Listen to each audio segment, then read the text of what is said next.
Good morning, everyone. I'm coming up to Dennis Cove trailhead. It is 6:55 a.m. and it is 59 degrees.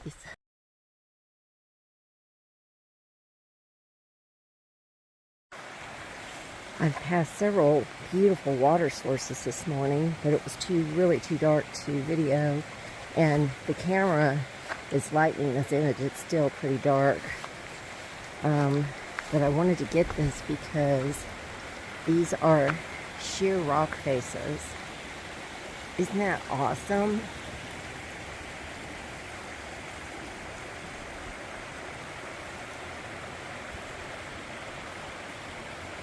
So pretty.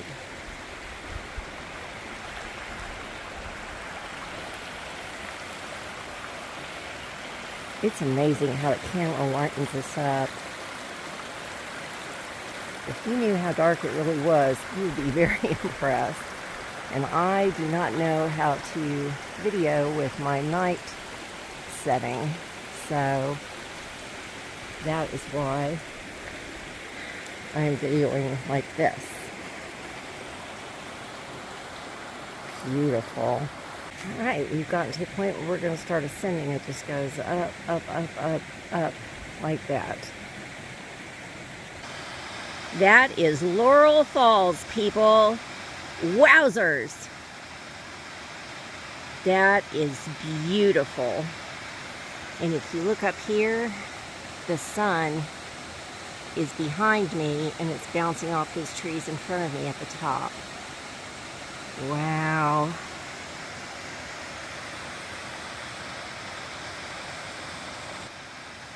Yay me! That right there is the sound of a symphony. It's music. The most peaceful music.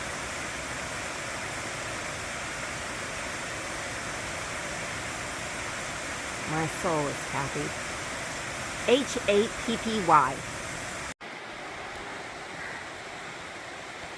This is a sheer rock face. That's awesome. I have seen so many videos coming around this particular bend, and if you look right down there, you'll see the AT blaze.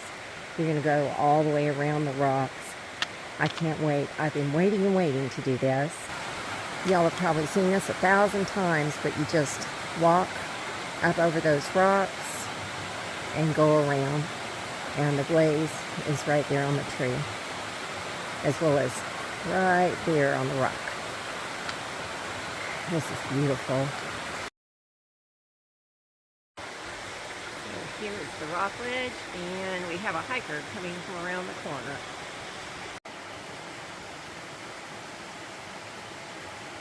Good morning, everybody. I am so happy to be back on trail. I'm getting tears in my eyes just thinking about it. I am finishing that section that I had to skip from Dennis Cove, which is mile 420.0 to Damascus, Virginia.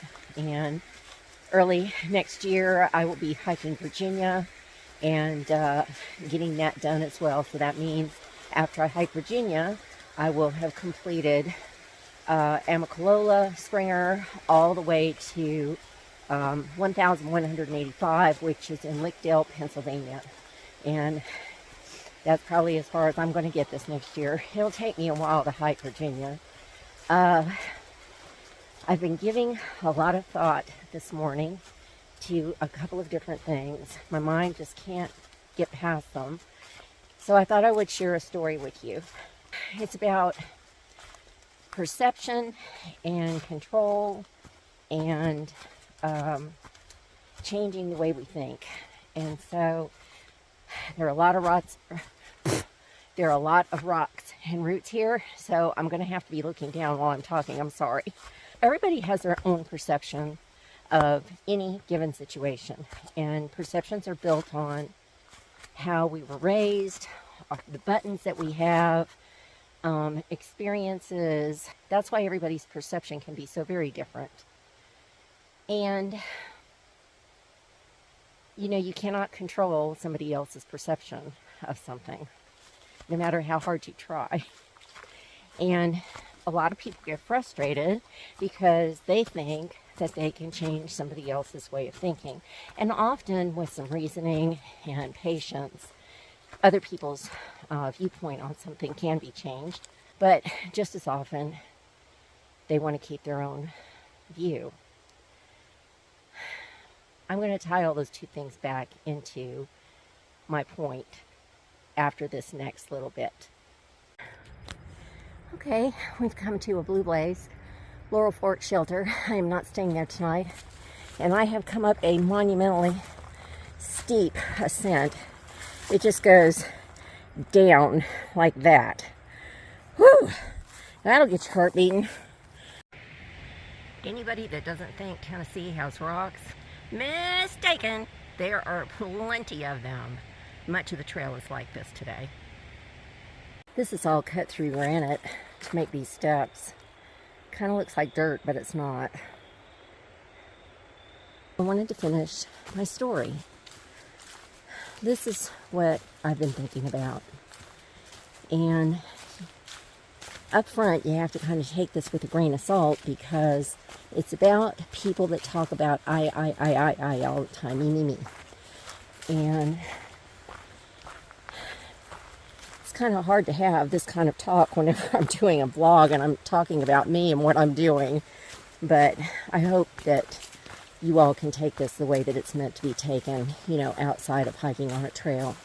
Have you ever been around a person or people that when you say something, they automatically respond? Like, for instance, you could say, I have a lab, and they could say, oh yeah, labs are good, but I have a labradoodle, and they're just so much better, and then they just keep on talking because they're not really interested in hearing what you have to say. They're only interested in what they want to say. And that can relate to any number of things. Deep feelings. I'm going to turn the camera around now. That can relate to any number of things. You know, you're trying to share your feelings. You're trying to complain about something. You're trying to find a solution for something. And, you know, when you ask somebody for their thoughts, that's perfectly great. But when people just want to chime in, a little bit of that is natural.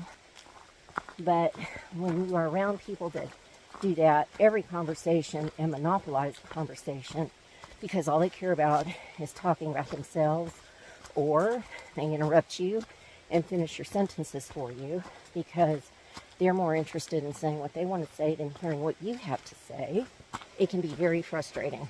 I'm going a little up right now. Stacy and I have found as we have gotten older that our tolerance level for this is diminishing. And we don't know if it's because we're getting older or because people are getting ruder or a combination of the two. And some of the generations, and they don't think about other people and invest in a relationship with the other person where it's an equal partnership, because relationships are partnerships, not just when you're married to somebody or you have a significant other. When you have friends, those are partnerships. When you have coworkers, those are partnerships. A boss, that's a partnership. There are all kinds of partnerships. Let me tie everything back together now. Your perspective may be that they're being rude or that they're not interested in what you have to say. And I would bet that you are probably, for the most part, correct. But you always have to put yourself in the other person's shoes and think about what's going on with them at that moment in time and what their perspective is. Perspectives can just really be different. And you also have people that, you know, the glass is always half empty, and some people, the glass is half full. Perspectives are interesting situations. They're what make us unique and peculiar and, you know, help us to grow. Look at that. Isn't that pretty? Awesome. We're getting ready to go over a little bridge here.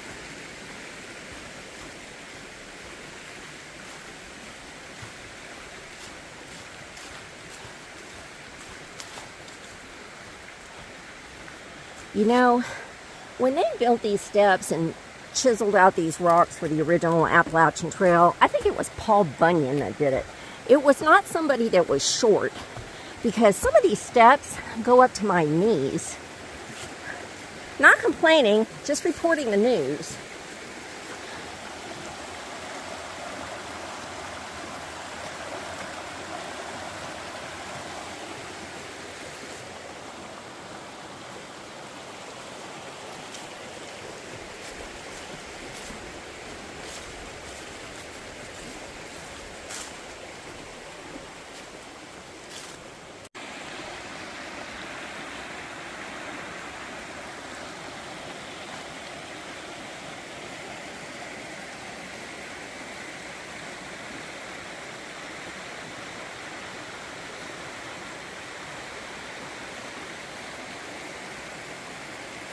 Good morning, son. How you doing? I'm so happy to see you.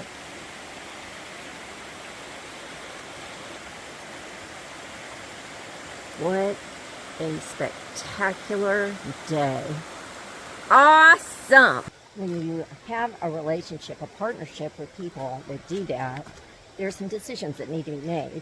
You need to decide, do I want to continue to have a relationship with this person? Is that even an option? A worker, boss, I mean, what are you going to do about that? I can tell you, though, in another video, I'll talk about managing upwards and how you can learn to manage your bosses. And it doesn't mean you always get your way, but it's a mechanism for them to better understand their employees and staff and work better with them to produce better results. Sometimes these me relationships are toxic, and we talk about toxic relationships and walking away, because, you know, if it doesn't bring value to your life, then, you know, you have to question whether it's worth keeping it in your life. And some people may feel like they don't have a choice, and in some instances they may not. But for the most part, we can make choices every day to enrich our lives and make them better. Think of it this way. When somebody does that to you, often it produces anxiety, which produces stress, which produces anger, and people keep that inside. They keep it bottled up because a lot of people, their manners just won't allow them to say anything, or they feel like the other person won't listen to them. At some point, that person is going to blow. It's going to be like Mount Vesuvius. You have to be able to have these conversations before that occurs. It's much, much better to be able to talk to the person and say, can we have a safe space here, and share our feelings and try not to take things personally. Work through some concerns that I have to try and make things better, at least from my perspective. They may not even know that they do that. And I will give you an example. I don't think my husband would mind me sharing this. When he served in the Marines, when he came home, all he did was say, me, I. And his mom one day pulled him to the side and said, son, I need to talk to you about something. And he and his mom were very close at that time. And he listened to what she had to say. And she asked him, do you feel like you have a lot of friends? And he said, well, I feel like I have some friends, but not a lot. And she said, do you think there's a possibility that you don't have many friends, or as many as you would like to have, because all you do is talk about yourself? And it had never occurred to him. He gave that considerable thought, and I can tell you, to this day, he is the most selfless individual. He asks questions. He is committed and intrigued by other people. He has a curious nature. He wants to know about other people, what makes them tick, and not to try and do a biopsy on them, but to understand them, to be a better friend. One of the very, very best things about Stacy is he's got thick skin. You can say, can we have a safe space conversation? You can critique him or say something that has been really offensive that he may have said or done, which doesn't happen very often. And he will sit there and listen to you, and he will think about it. Most of the time he'll say, I agree with you, you're right, I will change that, and he changes it immediately. He doesn't get his shorts in a knot, he doesn't get upset about it. It takes a big person to be able to take criticism, but if it's done in a respectful and kind way, that's where kindness, it always comes through. Be kind. And he improved. And unfortunately, a lot of people in our lives have continued to be me, I. They only want to talk about themselves. So this is what happens when you're around those kind of people. You don't want to be around them. And you stop seeing them as often as you used to. Or when you go to see them, your visits are shorter. Or you just don't want to be around that person, and that's sad. So it's worth taking the time and beginning a conversation where you can try and talk to somebody for them to understand that their behavior is not meshing with yours, and that you are willing to compromise, are they, and try and find a happy medium where you can both feel comfortable around each other. That mechanism has worked very successfully in our household and with my children and grandchildren and with other people that I know. Why don't you give it a try? Give it a try, see what happens. The worst that can happen is that person just keeps talking about themselves. And there you go. We have come up to a sign, AT US 321, 5.8 miles, Laurel Falls, Dennis Cove, Trailhead. Interesting, they don't have the mileage on there. This is Hampton North. Alrighty. There you go, honey. There's your sedimentary rock. I think you told me that was limestone.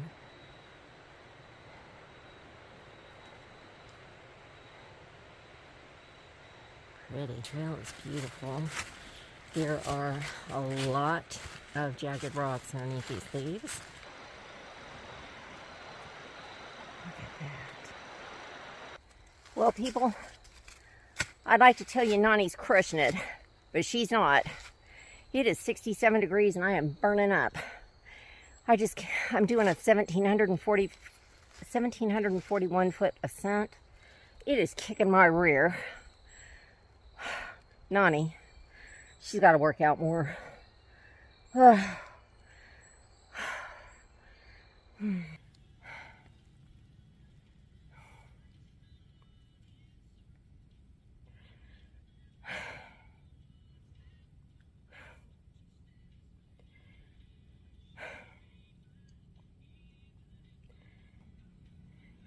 I have 200 more feet of ascent and then 1,755 feet of descent. Man, I don't usually talk like this, but this has been an ass kicker. 4.5 months of no training. It's taking everything I have to get up this mountain. I have 3 miles to go. Help me, Lord. I wanted to finish up that story that I was talking to you about. You know, it's not just, a lot of people think it's the me, me, younger generation, and that is true to a degree, but I'm here to tell you there are plenty of people, baby boomers, millennials, other people that do the exact same thing, being out of touch with connecting with the person that, you know, you're having a conversation with, a relationship with. And, you know, you have choices, and you can walk away. You can sit down and say, can we have a safe conversation, and tell them what your concerns are, and kind of expect the worst and hope for the best. And maybe they'll just turn right around like Stacy did whenever his mom talked to him. And also to evaluate how much value does that person bring to you. Do you feel more fulfilled that that person is in your life? Or do you feel exhausted after you get done seeing them? If you feel exhausted, I think you've got your answer. Hopefully, you all will be able to find a way to work through that. We've had to do it over and over with many different people, and it's hard. It's hard, but you can do it. You can. Go into it with a respectful, kind spirit. I think the other thing that you need to anticipate is the person is probably not going to want to talk about it. You may have to work at it for a little bit. You may have to come back and circle around that conversation 2 or 3 different times until you can actually have one that kind of penetrates through. If they're worth it, then do it. Serving others, being interested in others, what they do, what they think, what they feel, what their contribution is to society. All of those things come into play. This has been a difficult journey for me today. A ton of rocks and roots covered with heavy leaf fall. My feet are about a 8 out of 10. That doesn't bode well. I have 4 more days of hiking left. But I'm going to finish this hike. I am going to finish it. I don't care if my feet fall off. I'm finishing this hike. So, I'm just not quitting. I am determined I am going to get Tennessee finished. I am going to finish this. I am going to.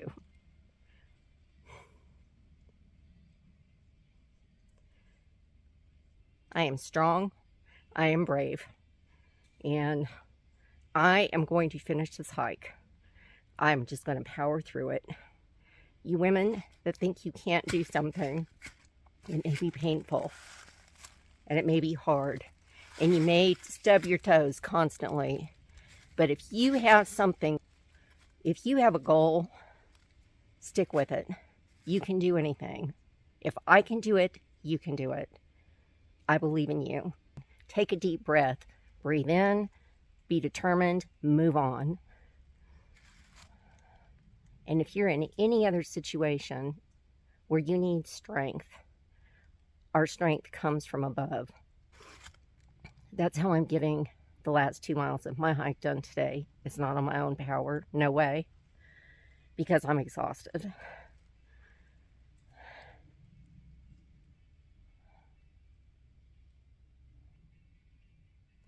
Lean on God. He is always there. Your friends may not be there. Your family may not be there. Others may not be there when you need them. But God is always there. He is always there. Always. I have a goal. And the goal is to finish Tennessee. I have a bar of expectation that I set for myself. And I have to meet that goal. Because setting goals and pushing yourself is what makes you a more well-balanced, more well-rounded person. Because you've done something hard. Hiking the Appalachian Trail is hard. It is not easy.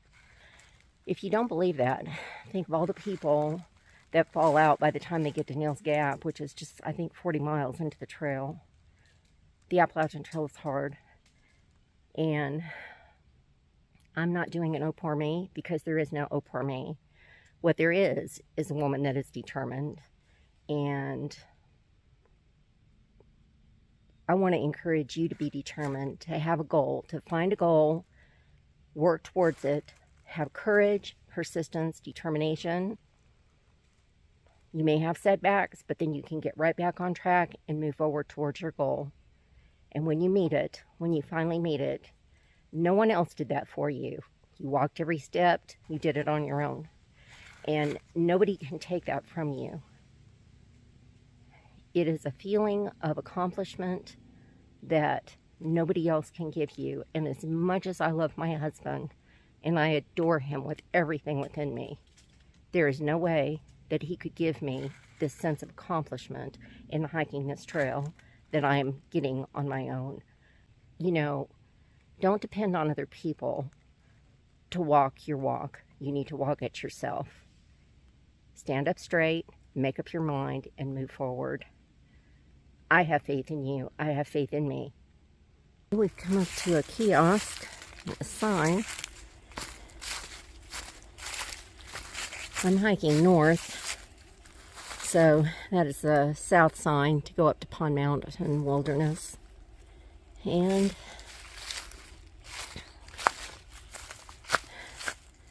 there you go.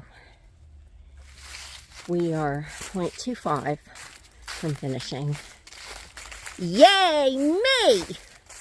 Yay me! I'd like to take all the credit, but I can't. I prayed and prayed for strength to be able to finish this. And I'm grateful I received it.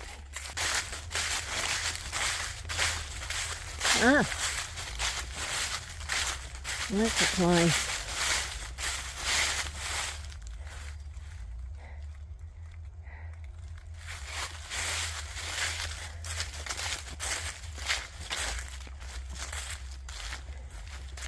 Oh, wow.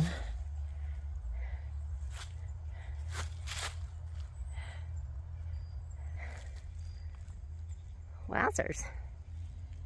Okay, here we go. We're gonna walk through Chick Haven. Yippee! Okay, I'm getting ready to come off.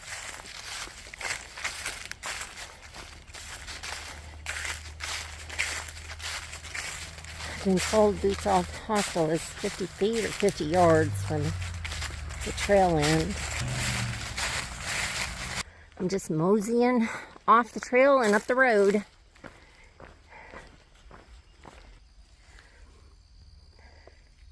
Boots Off Hostel office is up there. They have 3 cabins, a red, a green, and I am in the blue cabin, tiny cabins. These things are adorable.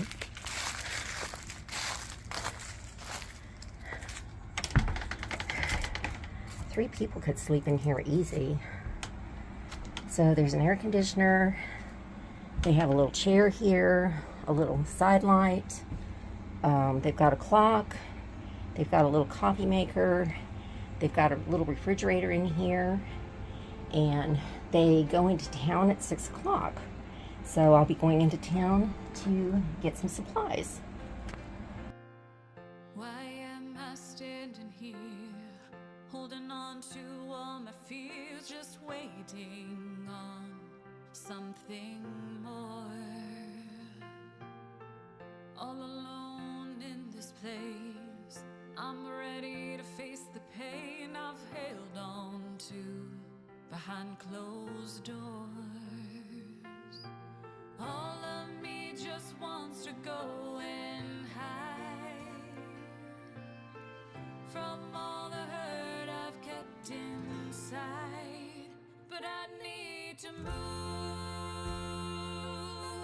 pick myself up off the ground, get on my way, find my strength, finally prove nothing's gonna hold me back. I'm no longer afraid to break free from these chains. There's only one thing left to do. It's time to move.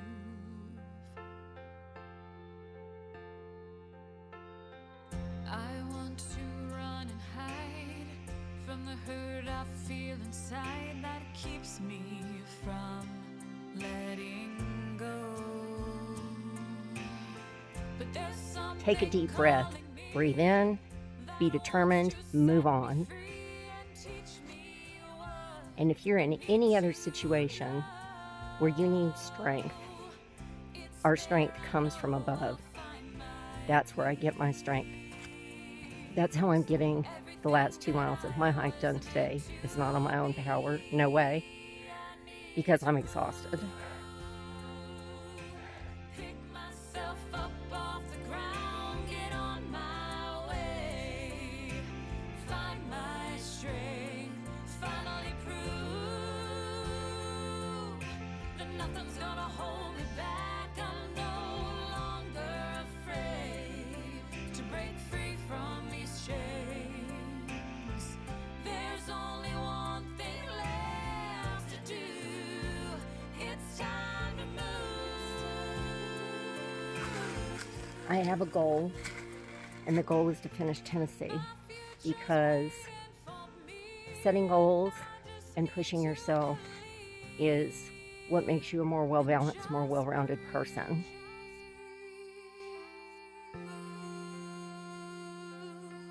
Pick